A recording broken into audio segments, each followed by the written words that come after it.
Hello friends, our next topic is thermodynamic state variables. Thermodynamic state variable काय असतात हे आपण इथे बघणार आहोत. कशाला म्हणायचं स्टेट व्हेरिएबल, ते पण थर्मोडायनॅमिक.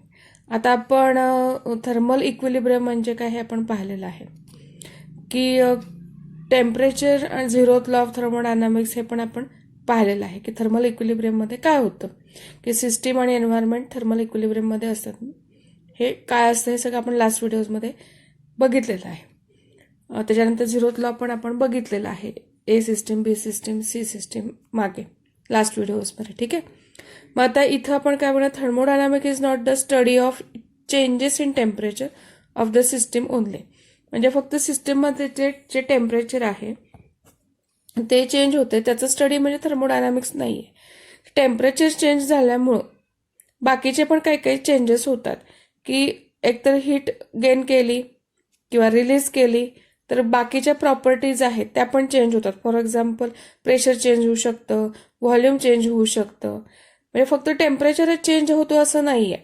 टेम्परेचरवर प्रेशर आणि व्हॉल्यूम ह्या पण प्रॉपर्टीज आहेत त्या चेंज होतात. थर्मोडायनॅमिक्समध्ये त्याचाही विचार केला जातो. So let us understand these properties.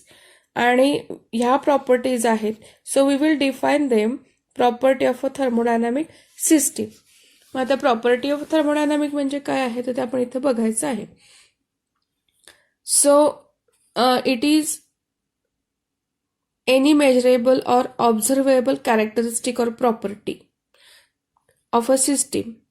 सिस्टीमची प्रॉपर्टी कशी आहे, मेजरेबल ऑर ऑब्झर्वेबल कॅरेक्टरिस्टिक आहे. ठीक आहे, किंवा प्रॉपर्टी आहे ती सिस्टीमची. कधी when the system remains in equilibrium. इक्विलिब्रियममध्ये आपली सिस्टीम आहे त्यावेळेला मेजरेबल किंवा ऑब्झर्वेबल कॅरेक्टरिस्टिक किंवा प्रॉपर्टी सिस्टीमची आहे, त्याला आपण property of a system or variable of a system म्हणणार. A property is also called as a state variable of the system. प्रॉपर्टीला दुसरं नाव काय आहे, सिस्टीमची स्टेट व्हेरिएबल असे आपण ते म्हणू शकतो. Now we will use the term variable to describe characteristic of a system. सिस्टीमची कॅरेक्टरिस्टिक डिफाईन करण्यासाठी कुठली टर्म वापरणार आपण, व्हेरिएबल असा शब्द वापरणार आहे. आता इथे एक्झाम्पल दिलेलं आहे, pressure, volume, temperature, density and mass of the system are the some of the variables. Pressure change होऊ शकतं, व्हॉल्यूम चेंज होऊ शकतं, टेम्परेचर तर चेंज होतच, डेन्सिटी पण चेंज होऊ शकते, मास ऑफ द सिस्टीम हे जे आहे त्यांना आपण व्हेरिएबल म्हणणार आहे. And that are use to describe the system. सिस्टीमला डिस्क्राईब करायला आपण हे व्हेरिएबल यूज करतो, त्यांना आपण काय म्हणणार आहे, सिस्टीम व्हेरिएबल. सो आणि these are measurable properties and are called as a macroscopic variables of the system. आता ह्याच्यात पुन्हा प्रकार पडतात की intensive and extensive variables. Intensive variables do not depend on the size of the system. बघा, intensive variable कुणाला म्हणायचं की ते व्हेरिएबल्स सिस्टीमच्या साईजवरती डिपेंडंट आहे, means independent of the size of the system. सिस्टीमच्या साईजवरती जे डिपेंडंट नाहीत त्यांना इंटेन्सिव्ह व्हेरिएबल म्हणायचं.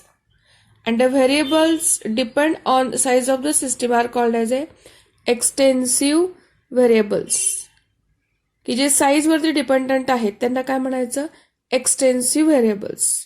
आता एक सिस्टीम आहे, सो कन्सिडर अ सिस्टीम इक्विलिब्रियममध्ये, आणि ती आपण दोन पार्टमध्ये, it is divided into two equal compartment. दोन वेगवेगळ्या इक्वल कंपार्टमेंटमध्ये आपण त्या सिस्टीमला डिव्हाइड केलेलं आहे. Each with half the original volume. जे ओरिजिनल व्हॉल्यूम असेल त्याच्या एक्झॅक्टली हाफ व्हॉल्यूममध्ये आपण दोन कंपार्टमेंटमध्ये ती सिस्टीम आहे ती डिव्हाइड केली. ती डिव्हाइड केल्यानंतर आपण काय ऑब्झर्व करू किंवा आपल्याला नोटीसमध्ये काय येणार आहे की प्रेशर डिव्हाइड झालेलं नाहीये, सेम असणार आहे. टेम्परेचर दोन्ही कंपार्टमेंटमधलं सेम असणार आहे.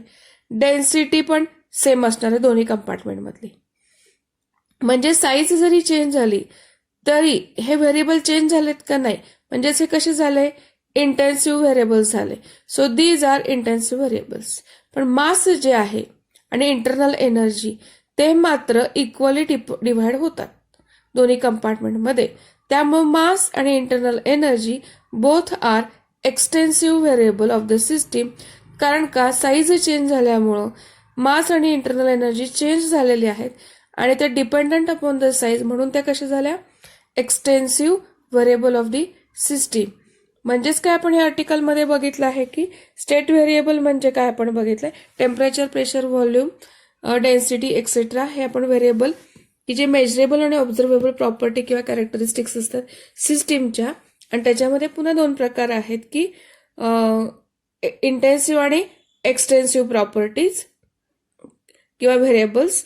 आणि जे साईजवरती इंडिपेंडंट आहेत ते इंटेन्सिव्ह झाले आणि साईजवरती डिपेंडंट आहेत ते एक्सटेन्सिव्ह झालेत. थँक्यू.